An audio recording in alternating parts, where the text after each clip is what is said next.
संपन्न करीत आहोत। सज्जनो, तुम्हा सर्वांना शतश वंदन। ज्यांनी कथा व्यास म्हणून ह्या गादीला 7 दिवसापासून सांभाळलं असे आमचे गुरुवर्य वेदशास्त्र संपन्न अतुल शास्त्री महाराज भगरे गुरुजी, पंचवटी नाशिक महाराष्ट्र।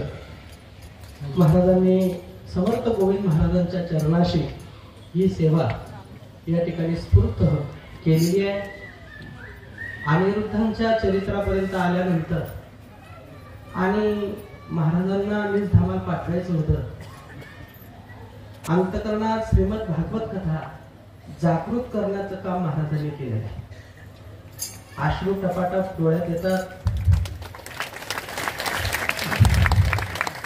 आणि 4थ्या भागवतामध्ये सुदामजींचं चरित्र आणि सुदामजींची जी चालण्याची स्थिती होती किंवा सुदामजी चरित्रामध्ये सुदामजी कसे चालतात, त्यांचं वागणं कसं होतं, हे राजूला न सांगता त्याने ते करून दाखवणं हे महाराजची 4थ्या भागवतामध्ये आम्हाला बसण्याचं ज्ञान कळालं।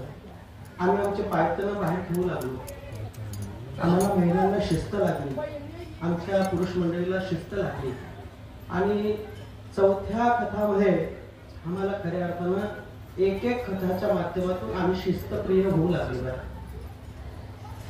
खऱ्या अर्थानं सज्जनो, आपल्या जीवनामध्ये आतापर्यंत असं ऐकत होतो की कालाय तस्मै नमः, जसं काळ असलं तसं माणसं चालतात, फक्त शिवपुराणावरतीच लोकांचं प्रेम होतं।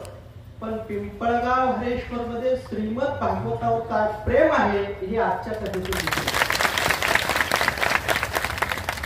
पूर्ण भारतामध्ये शिव महापुराणाची व्याख्या आता चालू आहे, पण श्रीमद भागवत ग्रंथ लोकांना असं वाटत होतं की ह्या ग्रंथाला आपण मागे करू, पण हा श्रीमद भागवत ग्रंथ मागे न राहता हा श्रीमद भागवत ग्रंथच एकमेव समर्थ गोविंद महाराजांनी त्या श्रीमद भागवत कथेचं महात्म्य काय आहे हे त्यांच्या आरतीतून आपल्याला सांगितलं।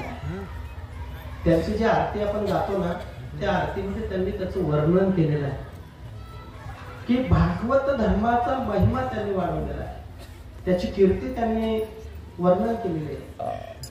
गीता भागवत करती श्रवण अखंड चिंतन उठोबाचे, तुका म्हणे मज घडो त्यांची सेवा, परी माझ्या दैवात आहे।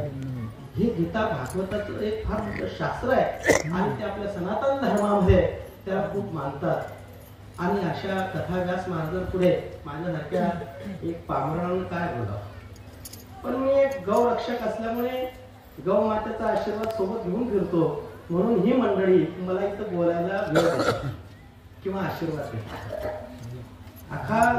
अखंड संपूर्ण भारतामध्ये आज गौ मातेविषयीचं प्रेम निर्माण झालेलं आहे। गौ माता काय आहे हे आता लोकांना कळायला लागलेलं आहे, म्हणून गौ माताच्या खुलमेनं तुमच्या सोबत आणि या ठिकाणी आम्हाला ही वेळ मिळते बोलण्यासाठी। इथे व्यासपीठावर येण्याची आमची हिंमत काय आहे, हे अधिकारी पुरुषांचं व्यासपीठ आहे। सज्जनो, आपण 7 दिवसापासून मला एक सांगा ना की महाराज मी 7 दिवसात एकही दिवस घरी हजर न होते असं वर बोलता, काही हजर न होते म्हणजे मी न होते बा, म्हणजे काही हजर न होते असं